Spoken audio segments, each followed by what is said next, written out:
Viewers break ਤੋਂ ਤੁਹਾਡਾ ਸਾਰਿਆਂ ਦਾ ਸਵਾਗਤ ਹੈ। ਗੱਲਬਾਤ ਨੂੰ ਅੱਗੇ ਤੋਰਦੇ ਹਾਂ। ਡਾਕਟਰ ਸਾਹਿਬ, ਹੁਣ ਗੱਲ ਕਰੀਏ ਇਵੈਂਚੁਅਲੀ ਇਹ ਸਾਰੀ ਅੱਜ ਦੀ ਜਿਹੜੀ ਡਿਸਕਸ਼ਨ ਹੈ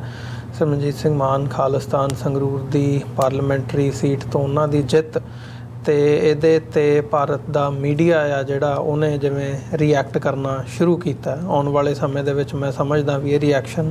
ਹੋਰ ਤਿੱਖਾ ਹੋਊਗਾ। ਈਵਨ ਪੰਜਾਬ ਦੇ ਵਿੱਚੋਂ ਵੀ ਜਿਹੜੀ ਪੋਲੀਟੀਕਲ ਲੀਡਰਸ਼ਿਪ ਹੈ ਭਾਵੇਂ ਇੱਕ ਪਾਸੇ ਵਧਾਈ ਵੀ ਦਿੱਤੀ ਹੈ ਕਿ ਜੀ ਧੰਨਵਾਦ, ਚੰਗੀ ਗੱਲ ਹੈ ਕਿ ਤੁਸੀਂ ਜਿੱਤ ਗਏ ਹੋ, ਪਰ ਨਾਲ ਦੀ ਨਾਲ ਉਹ ਵੀ ਜਿਹੜੀਆਂ ਨੇ ਗੱਲਾਂ ਸ਼ੁਰੂ ਹੋ ਗਈਆਂ ਨੇ ਕਿ ਜੀ ਇਹਦਾ ਜਿਹੜਾ ਏਜੰਡਾ ਉਹ ਖਾਲਿਸਤਾਨੀ ਹੈ, ਇਹ ਭਾਰਤ ਦੇ ਲਈ ਘਾਤਕ ਸਿੱਧ ਹੋਇਆ। ਪਿਛਲੇ ਸਮੇਂ ਦੇ ਵਿੱਚ ਪੰਜਾਬ ਦੀ ਸ਼ਾਂਤੀ ਭੰਗ ਹੋ ਜਾਊਗੀ ਜੇ ਇਹ ਅੱਗੇ ਵਧਿਆ, ਇੱਦਾਂ ਹੋ ਜਾਊਗਾ। ਮਤਲਬ ਇਸ ਕਿਸਮ ਦੀਆਂ ਲਾਈਨਾਂ ਜਿਹੜੀਆਂ ਨੇ ਉਹ ਸ਼ੁਰੂ ਹੋ ਗਈਆਂ ਨੇ। ਪਰ ਇਹਨੂੰ ਜੇ ਦੂਜੇ ਪੱਖ ਤੋਂ, ਸਿੱਖ ਪੱਖ ਤੋਂ ਦੇਖਣਾ ਹੋਵੇ ਤਾਂ ਕੀ ਸਮਝਦੇ ਹੋ ਕਿ ਜਿਹੜਾ ਖਾਲਿਸਤਾਨੀ ਸੰਘਰਸ਼ ਹੈ 84 ਤੋਂ ਬਾਅਦ ਦਾ, ਜਾਂ ਇਹ ਸਾਰੇ ਪਾਰਟ ਨੂੰ ਹੁਣ ਜਿਵੇਂ ਇੱਕ ਪਾਸੇ ਨਿਵਾਣ ਦੇ ਵੱਲ ਨੂੰ ਜਾਂਦਾ ਕਿਹਾ ਜਾ ਰਿਹਾ ਸੀ, ਕਲੇਮ ਕੀਤਾ ਜਾ ਰਿਹਾ ਸੀ ਭਾਰਤ ਵੱਲੋਂ ਜਾਂ ਉੱਥੋਂ ਦੇ ਮੀਡੀਆ ਵੱਲੋਂ, ਸੋ ਕੀ ਹੁਣ ਇਸ ਨੂੰ ਫਲਿੱਪ ਮਿਲੂਗਾ? ਕੀ ਹੁਣ ਜਿਹੜਾ ਸੰਘਰਸ਼ ਹੈ ਉਹਨੂੰ ਇਹ ਅਸੀਂ ਸਮਝ ਸਕਦੇ ਹਾਂ ਕਿ ਉਹ ਹੁਣ ਉਚਾਈ ਵੱਲ ਜਾਊਗਾ, ਅੱਗੇ ਵਧੂਗਾ? ਦੇਖੋ, ਜਿਹੜੀ ਗੱਲ ਮੈਂ ਕਹਿਣ ਲੱਗਾ ਇਹ ਬੇਸ਼ੱਕ ਰੂਹਾਨੀਅਤ ਦੀ ਦੁਨੀਆ ਨਾਲ ਸੰਬੰਧਿਤ ਹੈ, ਔਰ ਜਿਹੜੇ ਦਰਵੇਸ਼, ਸ਼ਾਇਰ ਜਾਂ ਫਿਲਾਸਫਰ ਜਾਂ ਸੋਚਵਾਨ ਉਸ ਰੂਹਾਨੀਅਤ ਦੀ ਉਚਾਈ ਨੂੰ ਛੂਹੰਦੇ ਨੇ, ਉਹ ਉਸ ਧਰਤੀ ਦੇ ਕਲਚਰ ਨੂੰ ਜਦੋਂ ਬਿਆਨਦੇ ਨੇ ਤਾਂ ਉਹਨਾਂ ਦੇ ਸਾਹਮਣੇ ਇਮੀਡੀਏਟ ਕੀ ਵਾਪਰ ਰਿਹਾ ਹੈ ਉਹ ਨਹੀਂ ਹੁੰਦਾ। ਉਹ ਆਪਣੇ ਸੁਰਤ ਦੇ ਖੰਭਾਂ ਦੇ ਉੱਤੇ ਜਿਹੜਾ ਹੈ ਉਹ ਉਚਾਈਆਂ ਦੇ ਵਿੱਚ ਦੇਖ ਰਹੇ ਹੁੰਦੇ ਨੇ ਕਿ ਇਸ ਧਰਤੀ ਦੇ ਖਮੀਰ ਦੇ ਵਿੱਚ ਕੀ ਹੈ, ਇਸ ਧਰਤੀ ਦਾ ਭਵਿੱਖ ਕੀ ਹੈ। ਔਰ ਪ੍ਰੋਫੈਸਰ ਪੂਰਨ ਸਿੰਘ ਜਦੋਂ ਪੰਜਾਬ ਨੂੰ ਬਿਆਨਦੇ ਨੇ, ਪੰਜਾਬ ਨਾ ਹਿੰਦੂ ਨਾ ਮੁਸਲਮਾਨ, ਪੰਜਾਬ ਜਿਉਂਦਾ ਗੁਰਾਂ ਦੇ ਨਾਂ 'ਤੇ। ਔਰ ਇਹੀ ਗੱਲ ਜਦੋਂ ਉਹ ਇਹ ਕਹਿੰਦੇ ਨੇ ਕਿ ਭਾਈ ਤੁਰਥੀ ਆਜ਼ਾਦ ਇਹ ਸਤਿਗੁਰ ਦੇ ਬੰਦੇ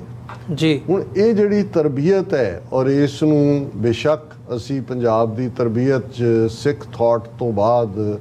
ਹੋਰ ਵੀ ਜਿਹੜੇ ਨਾਇਕ ਜੇ ਪੰਜਾਬ ਦੇ ਵਿੱਚ ਅੱਜ ਵੀ ਦੁੱਲਾ ਭੱਟੀ ਜਿਹੜਾ ਇੱਕ ਨਾਇਕ ਦੇ ਤੌਰ ਤੇ ਯਾਦ ਕੀਤਾ ਜਾਂਦਾ ਹੈ, ਦੋਵੇਂ ਪਾਸੇ ਅੱਜ ਵੀ ਦੁੱਲਾ ਭੱਟੀ ਵਾਲਾ ਉਹ ਲੋਹੜੀ ਦਾ ਗੀਤ ਹੈ। ਤੇ ਇਸ ਗੱਲ ਦਾ ਧਿਆਨ ਰਹੇ ਕਿ ਭਾਈ ਕਦੇ ਇਹ ਦੁੱਲਾ ਭੱਟੀ ਉਸ ਜਿਹੜੀ ਬਾਹਰ ਉਹਨਾਂ ਦੇ ਗ੍ਰੇਟ ਜਿਹੜੇ ਪੇਰੈਂਟਸ ਸੀ, ਗ੍ਰੈਂਡਫਾਦਰ ਸੀ, ਉਹਨਾਂ ਨੇ ਜਿਸ ਬਾਰ ਨੂੰ ਉਸਾਰਿਆ, ਜਿਸ ਬਾਰ ਨੂੰ ਉਹਨਾਂ ਨੇ ਡਿਵੈਲਪ ਕੀਤਾ ਸੀ, ਸੰਦਲ ਬਾਰ, ਔਰ ਦੂਜਾ ਪੱਟੀਆਂ ਦਾ ਇਹ ਕਬੀਲਾ, ਉਹਨਾਂ ਨੇ ਉਸ ਪੀਰੀਅਡ 'ਚ ਅਕਬਰ ਦੇ ਨਾਲ ਟੱਕਰ ਲਈ ਔਰ ਮਾਮਲਾ ਰੈਵਨਿਊ ਨਾਲ, ਉਹਨਾਂ ਦੇ ਟੈਕਸ ਲਾਉਣ ਦੇ ਨਾਲ ਸੀ, ਜ਼ਮੀਨਾਂ ਦੇ ਉੱਤੇ ਕਿਸਾਨਾਂ ਦੀ ਭਲਾਈ ਦੇ ਖਿਲਾਫ ਜਿਹੜੇ ਮੁਗਲਿਆ ਹਕੂਮਤ ਦੇ ਜਿਹੜੇ ਸੀ ਫੈਸਲੇ ਤੇ, ਔਰ ਉਹਨਾਂ ਨੇ ਉਹ ਲੜਿਆ ਔਰ ਫਾਈਨਲੀ ਦੁੱਲਾ ਭੱਟੀ ਜਿਹੜਾ ਲਾਹੌਰ ਦੇ ਵਿੱਚ ਉਹਨਾਂ ਨੂੰ ਫਾਂਸੀ 'ਤੇ ਲਟਕਾਇਆ ਗਿਆ ਜਾਂ ਉਹਨਾਂ ਨੂੰ ਮਾਰਿਆ ਗਿਆ, ਜੋ ਵੀ ਉਸ ਵੇਲੇ ਦਾ ਤਰੀਕਾ ਸੀ। ਹੁਣ ਸ਼ਾਹ ਹੁਸੈਨ ਫਕੀਰ ਲਾਹੌਰ ਦਾ ਉਹ ਵੀ ਉਸ ਕਿਹਾ ਜਾਂਦਾ ਹੈ ਕਿ ਜਿਹਦੇ 'ਚ ਉਹ ਉਹਨਾਂ ਨੂੰ ਸਜ਼ਾਏ ਮੌਤ ਉਹਦੇ 'ਚ ਮੌਜੂਦ ਸੀ। ਉਹ ਵੀ ਸ਼ਾਹ ਹੁਸੈਨ ਕਹਿੰਦਾ ਹੈ ਕਿ ਭਾਈ ਇਹ ਜਿਹੜੇ ਤਖਤ ਨੇ ਇਹ ਬਿਨਾਂ ਕੁਰਬਾਨੀ ਦਿੱਤਿਆਂ ਨਹੀਂ ਮਿਲਦੇ। ਹੁਣ ਇਹ ਮੈਸੇਜ, ਔਰ ਇਹ ਉਹੀ ਪੀਰੀਅਡ ਹੈ ਦੁੱਲਾ ਭੱਟੀ ਦਾ ਜਿੱਥੇ ਦੂਸਰੇ ਪਾਸੇ ਗੁਰੂ ਅਰਜਨ ਸਾਹਿਬ ਜਿੱਥੇ ਆਪਣੀ ਸ਼ਹਾਦਤ ਵੀ ਦਿੰਦੇ ਨੇ, ਪਰ ਉਸ ਤੋਂ ਪਹਿਲਾਂ ਜਦੋਂ ਕਿ ਅਕਬਰ ਦਾ ਪੀਰੀਅਡ ਹੈ ਔਰ ਅਕਬਰ ਪੰਜਾਬ 'ਚ ਆਉਂਦਾ ਹੈ, ਜਿਹੜੀ ਪਹਿਲੀ ਮੰਗ ਉਹ ਗੁਰੂ ਸਾਹਿਬ ਨੂੰ ਮਿਲਦਾ ਵੀ ਹੈ, ਗੁਰੂ ਅਰਜਨ ਸਾਹਿਬ ਨੂੰ ਉਹ ਪਹਿਲੀ ਮੰਗ ਕਰਦੇ ਨੇ ਕਿ ਭਾਈ ਇਹ ਅਕਾਲ ਪਿਆ 2-3 ਸਾਲਾਂ ਤੋਂ, ਇਹਦੇ ਮਾਲੀਆ ਮੁਆਫ ਕਰੋ ਕਿਸਾਨਾਂ ਦਾ। ਹੁਣ ਇਹ ਇੰਪੋਰਟੈਂਟ ਹੈ ਸਮਝਣਾ ਤਹਿਜ਼ੀਬ ਨੂੰ। ਗੁਰੂ ਅਰਜਨ ਸਾਹਿਬ ਜਿਨ੍ਹਾਂ ਦੀ ਸ਼ਹਾਦਤ ਸੱਚ, ਹੱਕ, ਇਨਸਾਫ ਦੇ ਲਈ, ਆਪਣੇ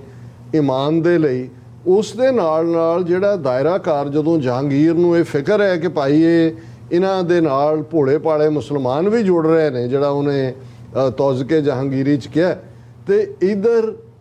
ਜਿਹੜਾ ਦੂਸਰੇ ਪਾਸੇ ਜਿਹੜਾ ਸਿੱਧਾ ਹਥਿਆਰ ਚੁੱਕ ਕੇ ਦੁੱਲਾ ਭੱਟੀ ਉਸ ਦੇ ਖਿਲਾਫ ਲੜਦਾ ਹੈ ਕਿਸਾਨਾਂ ਦੇ ਹੱਕਾਂ ਲਈ, ਉਸ ਤਰਬੀਅਤ ਦੇ ਵਿੱਚ ਲੋਕਾਂ ਦੀ ਅੱਜ ਵੀ ਲਹਿੰਦਾ ਪੰਜਾਬ ਹੋਏ ਜਾਂ ਸਾਡਾ ਹੋਏ, ਸਾਨੂੰ ਇਹ ਯਾਦ ਦਹਾਨੀ ਹਮੇਸ਼ਾ ਰਹੀ ਹੈ ਕਿ ਭਾਈ ਅਸੀਂ ਇਸ ਧਰਤੀ ਦੇ ਲੋਕ ਨਾ ਜ਼ੁਲਮ ਅੱਗੇ ਝੁਕਦੇ ਹੈ, ਨਾ ਅਸੀਂ ਆਪਣੇ ਸਟਰਗਲ 'ਚ ਕਦੇ ਅੱਕਦੇ। ਸਾਡਾ ਇਹ ਕਾਫਲਾ ਹਮੇਸ਼ਾ ਅਣਖਾਂ ਗੈਰਤਾਂ ਵਾਲਾ ਕਾਫਲਾ ਹੈ। ਸੋ ਅਸੀਂ ਸਮਝਦੇ ਹਾਂ ਵੀ sir Simranjit Singh Mann over a period of time almost 84 ਤੋਂ ਜੇ ਉਹਨਾਂ ਦੀ ਅਸੀਂ ਪੋਲੀਟੀਕਲ ਜਰਨੀ ਦੀ ਸ਼ੁਰੂਆਤ ਦੇਖੀਏ, ਇੱਕ ਫੈਕਟਰ ਜਿਹੜਾ ਉਹਨਾਂ ਦੇ ਬਹੁਤ ਹੱਕ 'ਚ ਗਿਆ, ਔਰ ਅੱਜ ਦੇ ਸਾਰੇ ਹੀ ਐਨਾਲਿਸਟ ਬੜੀਆਂ ਗੱਲਾਂ ਕਰ ਰਹੇ ਸੀ, ਪਰ ਮੈਨੂੰ ਹਾਲਾਂ ਉਹ ਲੈਫਟਿਸਟ ਹੈ ਜਗਤਾਰ ਸਿੰਘ, ਕਦੇ UNI ਦਾ ਨਾਲ ਸੰਬੰਧਿਤ ਸੀ, ਕਿਤਾਬ ਵੀ ਉਹਨੇ ਲਿਖੀ ਔਰ BBC ਨਾਲ ਅੱਜ ਮੈਂ ਉਹਦਾ ਇੰਟਰਵਿਊ ਦੇਖ ਰਿਹਾ ਸੀ, ਔਰ ਉਹਦੇ 'ਚ ਉਹਨੇ ਕਿਹਾ ਜੀ ਇਹ ਜਿਹੜੇ ਦਿੱਲੀ ਵਾਲੇ ਨੇ, ਇਹ ਦਿੱਲੀ ਹੋਰ ਹੈ, ਪੰਜਾਬ ਹੋਰ ਹੈ, ਇਹ ਹੁਣ ਸਾਰੇ ਦਿੱਲੀ ਦੇ ਨਾਲ ਪੰਜਾਬ ਦਾ ਦੇਖਣਾ ਚਾਹਣ ਜੀ ਇੰਨੇ, ਉਹਨਾਂ ਨੇ ਕਿਹਾ ਵੀ ਨਹੀਂ, ਇਹ ਪੰਜਾਬ ਦੇ ਵਿੱਚ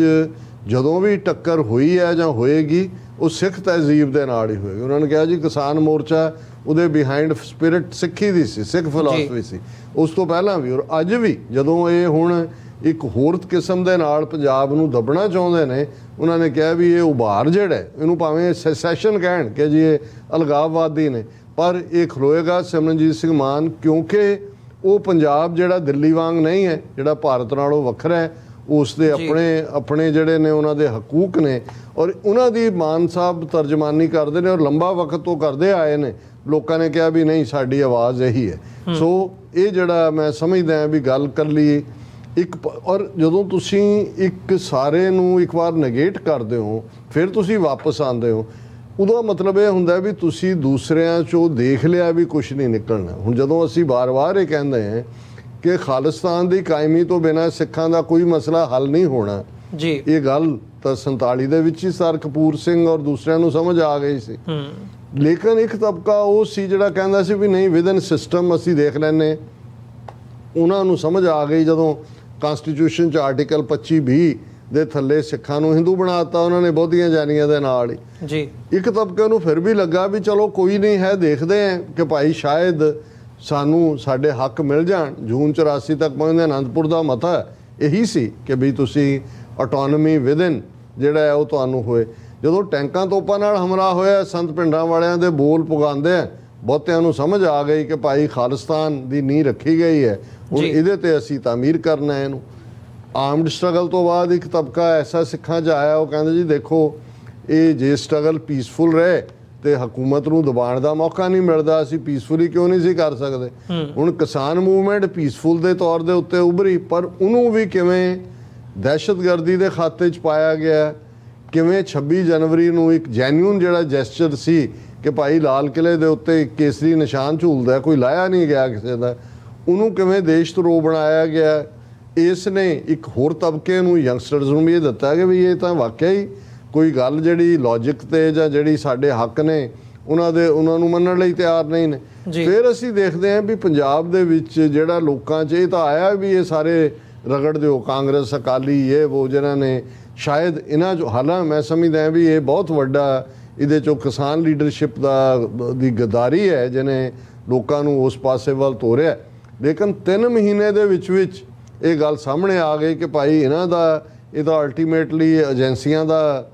ਸਾਰਾ ਹੀ ਵਾਜਾ ਵਜਾ ਰਹੇ ਨੇ, ਔਰ ਉਹੀ ਏਜੰਸੀਆਂ ਦਾ ਉਹ ਗਾਂਧੀ ਟੋਪੀ ਔਰ ਨੈਸ਼ਨਲਿਸਟ ਏਜੰਡਾ ਤਿਰੰਗੇ 'ਚ ਲਿਪਟਿਆ, ਉਹ ਜਿਹੜਾ ਜੀਪ ਦੇ ਵਿਚਕਾਰ ਜਿਹੜਾ ਜਾ ਰਿਹਾ ਪੰਜਾਬ 'ਚ ਰੋਡ ਸ਼ੋਅ ਹੋ ਰਿਹਾ, ਤੇ ਜਿਹੜਾ ਜਿਹਨੂੰ ਲੋਕਾਂ ਨੇ ਚੀਫ ਮਿਨਿਸਟਰ ਕਹਿ ਕੇ ਪੱਗ ਬੰਨ੍ਹ ਕੇ ਜਿਹੜਾ ਇੱਕ ਡਰਾਮਾ ਕਰਕੇ ਲਿਆਂਦਾ, ਉਹ ਬਾਂਦਰ ਵਾਂਗ ਲਟਕਿਆ ਹੋਇਆ ਉਸ ਵਹੀਕਲ ਦੇ ਸਾਈਡ ਦੇ ਨਾਲ। ਹੁਣ ਇਹ ਸਾਰੇ ਮੈਸੇਜ ਇਸ ਵੇਲੇ, ਹਾਲਾਂ ਆਉਣ ਵਾਲੇ ਪੀਰੀਅਡ ਦੇ ਵਿੱਚ ਅਸੀਂ ਇਹ ਅਰਦਾਸ ਕਰਦੇ ਹਾਂ ਕਿ ਮਾਨ ਸਾਹਿਬ ਆਉਣ ਵਾਲਾ ਲੰਬਾ ਵਕਤ ਇਸ ਕਾਫਲੇ ਨੂੰ ਲੀਡ ਕਰਨ, ਪਰ ਇਸ ਗੱਲ ਵੱਲ ਵੀ ਧਿਆਨ ਦੇਣਾ ਹੋਏਗਾ। ਮਾਨ ਸਾਹਿਬ ਆਲਮੋਸਟ ਉਹਨਾਂ ਦਾ 1945 ਦਾ ਬਰਥ ਹੈ ਸ਼ਿਮਲੇ ਦੇ ਵਿੱਚ, ਔਰ ਉਹਨਾਂ ਦੀ ਬਾਈਪਾਸ ਵੀ ਹੋਇਆ, ਸਿਹਤ ਪੱਖੋਂ ਵੀ ਅਸੀਂ ਦੇਖਦੇ ਹਾਂ ਕਿ ਭਾਈ ਉਹ ਹੁਣ ਇਸ ਵੇਲੇ ਖਾਲਿਸਤਾਨ ਦੀ ਲਹਿਰ ਨੂੰ ਹੁੰਗਾਰਾ ਮਿਲਿਆ, ਅੱਗੋਂ ਵੀ ਮਿਲੇਗਾ, ਪਰ ਜਿਵੇਂ ਅਸੀਂ ਪਹਿਲੀ ਡਿਸਕਸ਼ਨ 'ਚ ਵੀ ਕਿਹਾ ਕਿ ਗ੍ਰਾਸ ਰੂਟ ਲੈਵਲ ਦੇ ਉੱਤੇ ਨੈਟਵਰਕ ਯੂਥ ਦੀ ਇਨਵੋਲਵਮੈਂਟ ਔਰ ਇੱਕ ਡਿਊ ਅਗਵਾਈ ਇਹ ਬੜੀ ਜ਼ਰੂਰੀ ਹੈ, ਕਿਉਂਕਿ ਭਾਵਨਾਵਾਂ ਆਪਣੀ ਥਾਂ ਤੇ ਨੇ, ਪਰ ਜੇ ਅਸੀਂ ਇਹ ਸਾਡਾ ਵਾਹ ਉਸ ਹਕੂਮਤ ਨਾਲ ਹੈ ਜਿਹੜੇ ਮੁਗਲਾਂ ਤੋਂ ਵੱਧ ਜ਼ਾਲਮ ਨੇ ਔਰ ਅੰਗਰੇਜ਼ਾਂ ਤੋਂ ਵੱਧ ਚਲਾਕ ਨੇ। ਸੋ ਸਾਨੂੰ ਸਾਡੀ ਸਟ੍ਰੈਟਜੀ ਦੇ ਵਿੱਚ ਲੌਂਗ ਟਰਮ ਪਲੈਨਿੰਗ, ਅੱਗੋਂ ਕਾਡਰ ਜਿਹੜਾ ਹੈ ਉਸ ਨੂੰ ਨਾਲ ਲਿਆਉਣਾ ਇਹ ਇੱਕ ਇੰਪੋਰਟੈਂਟ ਪਾਰਟ ਹੋਏਗਾ। ਪਰ ਮੈਂ ਸਮਝਦਾ ਵੀ ਇਹਦੇ 'ਚ ਕੋਈ ਸ਼ੱਕ ਨਹੀਂ ਹੈ ਕਿ ਖਾਲਿਸਤਾਨ ਦੀ ਮੂਵਮੈਂਟ ਐਕਸਲਰੇਟ ਹੀ ਨਹੀਂ ਹੋਏਗੀ। ਇਹ ਡਾਇਸਪੋਰਾ ਨੂੰ ਵੀ ਇਸ ਦੇ ਨਾਲ ਵੱਡੀ ਸਟਰੈਂਥ ਮਿਲੀ ਹੈ, ਔਰ ਅਸੀਂ ਹੋਰ ਵੀ ਚੜ੍ਹਦੀ ਕਲਾ ਦੇ ਨਾਲ ਆਪਣੀ ਮੰਜ਼ਿਲੇ ਮਕਸੂਦ, ਔਰ ਇਹ ਗੱਲ ਮੈਂ ਅਗੇਨ ਦੁਹਰਾ ਦਿਆਂ ਕਿ ਉੱਥੋਂ ਦੇ ਸਿਸਟਮ 'ਚ ਬੇਸ਼ੱਕ ਆਪਣੀ ਸਟਰੈਂਥ ਦਿਖਾਉਣ ਲਈ ਵੋਟਾਂ ਅੱਜ ਸਾਡੇ ਲਈ ਇੱਕ ਪੋਜ਼ਿਟਿਵ ਬਣ ਕੇ ਆਈਆਂ, ਲੇਕਿਨ ਇਹਨਾਂ 'ਚੋਂ ਜੇ ਅਸੀਂ ਇਹ ਸਮਝੀਏ ਕਿ ਇਹ ਸਾਡਾ ਭਵਿੱਖ ਤੈਅ ਕਰਨਗੀਆਂ, ਇਹ ਨਹੀਂ ਹੋਣਾ। ਖਾਲਿਸਤਾਨ ਹੀ ਸਾਡੀ ਮੰਜ਼ਿਲ ਹੈ ਔਰ ਖਾਲਿਸਤਾਨ ਦਰਿਆਏ ਜਮਨਾ ਤੋਂ ਵਾਘਾ ਤੱਕ ਇੰਡੀਪੈਂਡੈਂਟ ਸੋਵਰਨ ਨੇਸ਼ਨ ਜਿਹੜਾ ਹੈ ਉਹੀ ਸਾਡੀ ਹਰ ਸਮੱਸਿਆ ਦਾ ਹੱਲ ਹੈ, ਹਰ ਸਮੱਸਿਆ ਦਾ ਜਵਾਬ ਹੈ। ਜੀ ਡਾਕਟਰ ਸਾਹਿਬ, ਬਿਲਕੁਲ। ਸੋ ਇੱਥੇ ਹੀ ਵਿਊਅਰ ਸਾਡੇ ਅੱਜ ਦੇ ਇਸ ਸ਼ੋਅ ਦਾ ਸਮਾਂ ਜਿਹੜਾ ਆ ਉਹ ਸਮਾਪਤ ਹੁੰਦਾ, ਤੇ ਜਾਂਦੇ ਜਾਂਦੇ ਮੈਂ ਬੇਨਤੀ ਜ਼ਰੂਰ ਕਰਦਾ ਇਸ ਪਲੇਟਫਾਰਮ ਨੂੰ TV 84 ਨੂੰ ਅੱਗੇ ਵਧਾਉਣ ਦੇ ਲਈ, ਚੱਲਦਾ ਰੱਖਣ ਦੇ ਲਈ ਸਾਨੂੰ ਤੁਹਾਡੀ ਸਹਾਇਤਾ ਦੀ ਲੋੜ ਹੈ। ਤੁਸੀਂ ਸਾਡੀ ਵੈਬਸਾਈਟ www.tv84.tv ਦੇ ਉੱਤੇ ਜਾ ਕੇ ਸਾਨੂੰ ਡੋਨੇਟ ਕਰ ਸਕਦੇ ਹੋ ਤੇ ਮੰਥਲੀ ਡੋਨੇਸ਼ਨਸ ਦੇ ਲਈ ਪਲੈਜ ਕਰ ਸਕਦੇ ਹੋ। ਇਸੇ ਦੇ ਨਾਲ ਸਾਡੇ ਨੰਬਰ ਰਾਹੀਂ ਤੁਸੀਂ ਸਾਡੇ ਤੱਕ ਪਹੁੰਚ ਕਰ ਸਕਦੇ ਹੋ, WhatsApp ਰਾਹੀਂ ਵੀ ਜਾਂ ਡਾਇਰੈਕਟ ਕਾਲਸ ਦੇ ਰਾਹੀਂ 5166191984। ਚੈੱਕ ਰਾਹੀਂ ਵੀ ਤੁਸੀਂ ਸਾਨੂੰ ਡੋਨੇਸ਼ਨਸ ਭੇਜ ਸਕਦੇ ਹੋ। ਸਾਡੇ ਐਡਰੈਸ 'ਤੇ ਤੁਸੀਂ ਚੈੱਕ ਬਣਾ ਕੇ ਮੇਲ ਕਰ ਸਕਦੇ ਹੋ। 3601 37th avenue, Long Island City, New York 11101। Phone number एक बार मैं फिर रिपीट कर दें, 5166191984। ਇਸੇ ਦੇ ਨਾਲ ਅੱਜ ਦੇ ਇਸ ਸ਼ੋਅ ਦੇ ਵਿੱਚ ਇੱਥੇ ਹੀ ਤੁਹਾਡੇ ਕੋਲੋਂ ਇਜਾਜ਼ਤ ਚਾਹਾਂਗੇ। ਦੁਬਾਰਾ ਫਿਰ ਕੱਲ੍ਹ ਨੂੰ ਮੁਲਾਕਾਤ ਹੋਵੇਗੀ ਇਸ ਸੱਚੋ ਸੱਚ ਪ੍ਰੋਗਰਾਮ ਦੇ ਰਾਹੀਂ। ਬਹੁਤ ਬਹੁਤ ਧੰਨਵਾਦ। ਵਾਹਿਗੁਰੂ ਜੀ ਕਾ ਖਾਲਸਾ, ਵਾਹਿਗੁਰੂ ਜੀ ਕੀ ਫਤਿਹ।